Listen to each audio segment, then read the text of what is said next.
Chapter 7. A Mad Tea Party.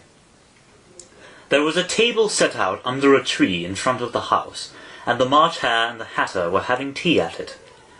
A Dormouse was sitting between them, fast asleep, and the other two were using it as a cushion, resting their elbows on it and talking over its head. Very uncomfortable for the Dormouse, thought Alice. Only as it's asleep, I suppose it doesn't mind. The table was a large one, but the three were all crowded together at one corner of it. "No room! No room!" they cried out when they saw Alice coming. "There's plenty of room," said Alice indignantly, and she sat down in a large armchair at one end of the table. "Have some wine," the March Hare said in an encouraging tone. Alice looked all round the table, but there was nothing on it but tea. "I don't see any wine." "There isn't any." "Then it wasn't very civil of you to offer it." "It wasn't very civil of you to sit down without being invited."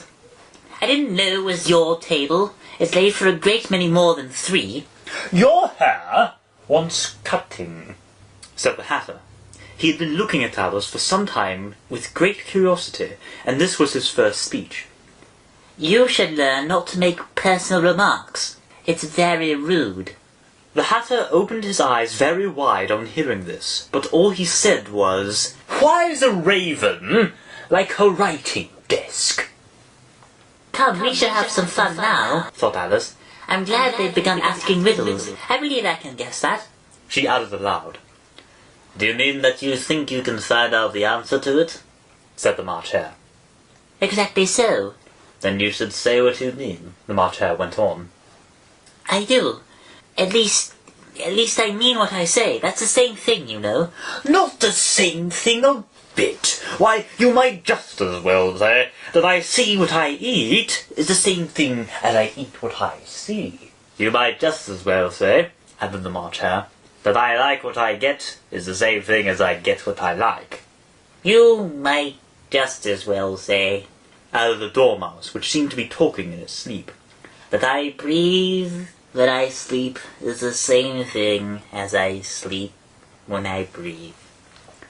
"It is the same thing with you," said the Hatter, and here the conversation dropped, and the party sat silent for a minute while Alice thought over all she could remember about ravens and writing desks, which wasn't much. The Hatter was the first to break the silence.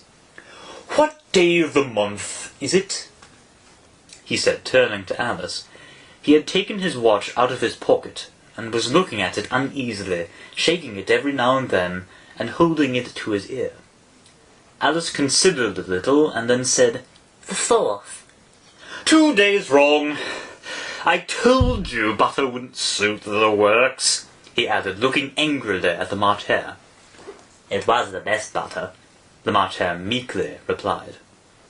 "Yes, but some crumbs have got in as well," the Hatter grumbled. "You shouldn't have put it in with the bread knife." The March Hare took the watch and looked at it gloomily. Then he dipped it into his cup of tea and looked at it again, but he could think of nothing better to say than his first remark. "It was the best butter, you know." Alice had been looking over his shoulder with some curiosity. "What a funny watch. It tells the day of the month and doesn't tell what o'clock it is." "Why should it? Does your watch tell you what year it is?" "Of course not, but that's because it stays the same year for such a long time together." "Which is just the case with mine." Alice felt dreadfully puzzled. The Hatter's remark seemed to her to have no sort of meaning in it, and yet it was certainly English. "I don't quite understand you," she said as politely as she could. "The Dormouse is asleep again," said the Hatter, and he poured a little hot tea upon its nose. The Dormouse shook its head impatiently and said, without opening its eyes, of course, just what I was sort of going to remark myself." "Have you guessed the riddle yet?" the Hatter said, turning to Alice again. "No, I give it up. What's the answer?" "I haven't the slightest idea." "Nor I." Alice sighed wearily.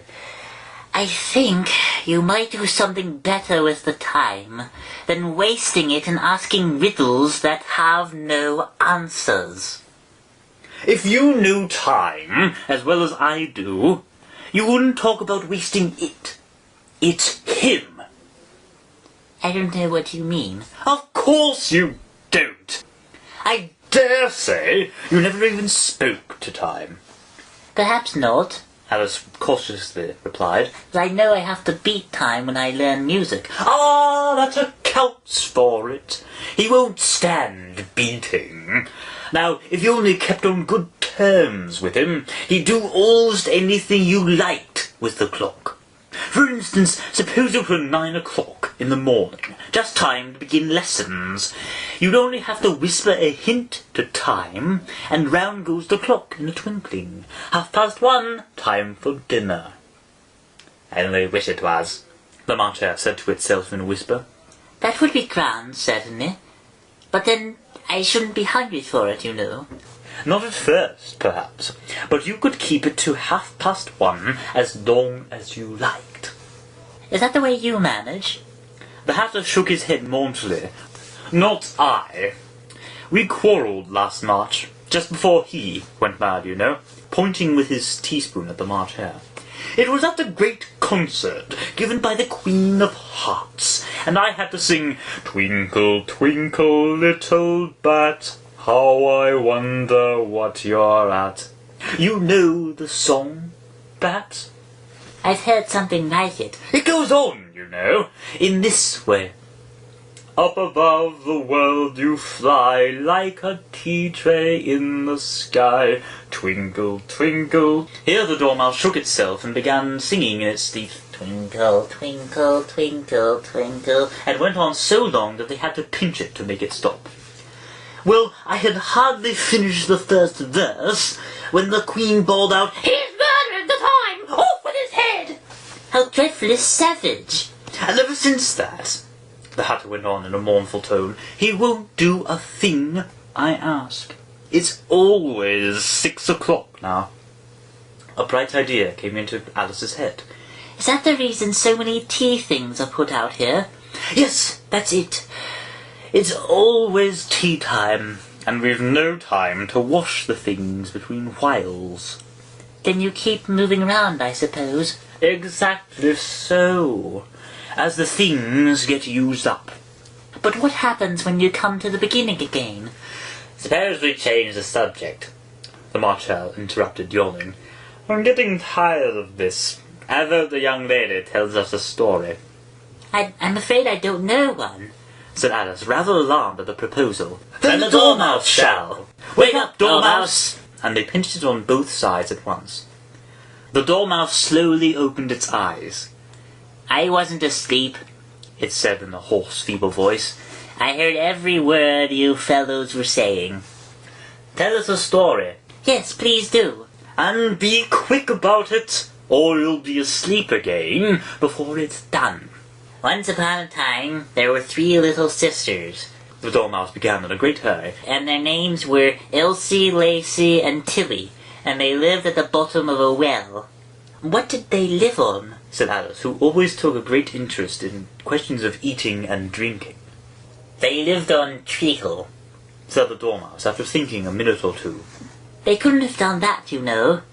They'd have been ill. So they were. Very ill.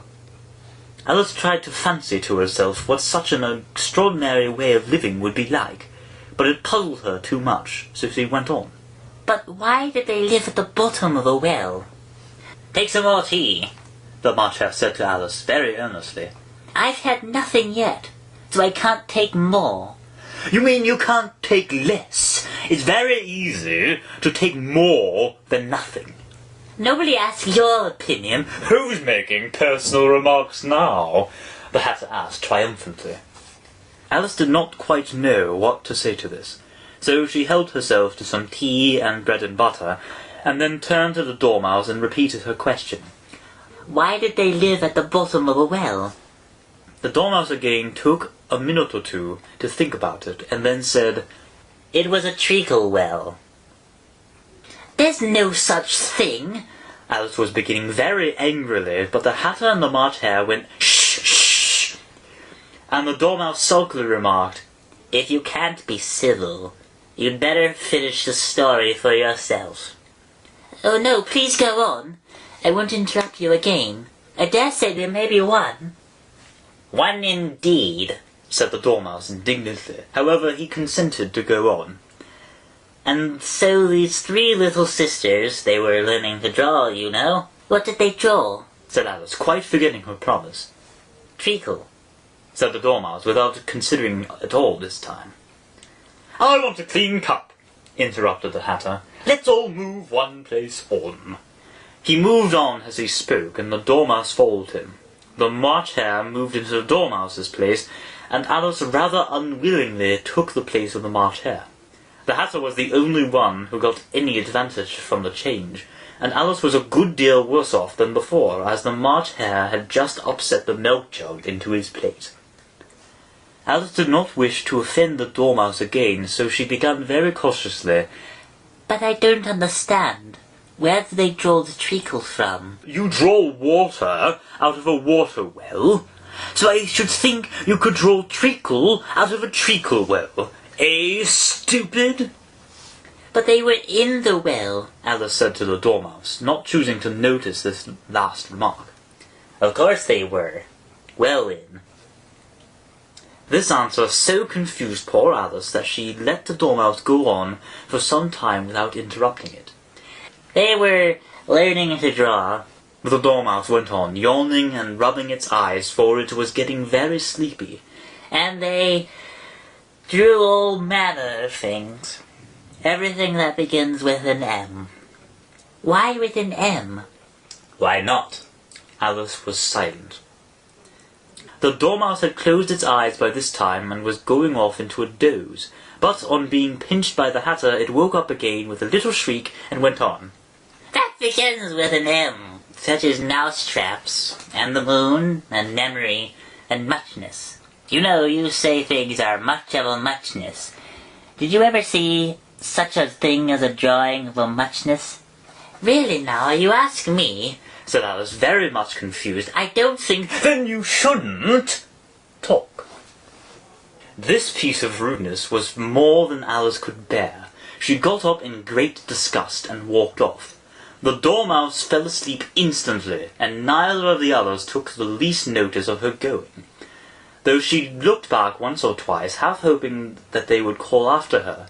The last time she saw them, they were trying to put the Dormouse into the teapot. "At any rate, I'll never go there again," said Alice as she picked her way through the wood. "It's the stupidest tea party I was ever at in all my life." Just as she said this, she noticed that one of the trees had a door leading right into it. That's very curious," she thought, but everything's curious today. I think I may as well go in at once." And in she went. Once more she found herself in the long hall, and close to the little glass table. "Now I'll manage better this time," she said to herself, and began by taking the little golden key and unlocking the door that led into the garden. She then set to work nibbling at the mushroom, she had kept a piece of it in her pocket, till she was about a foot high. Then she walked down the little passage, and then she found herself at last in the beautiful garden, among the bright flower beds and cool fountains.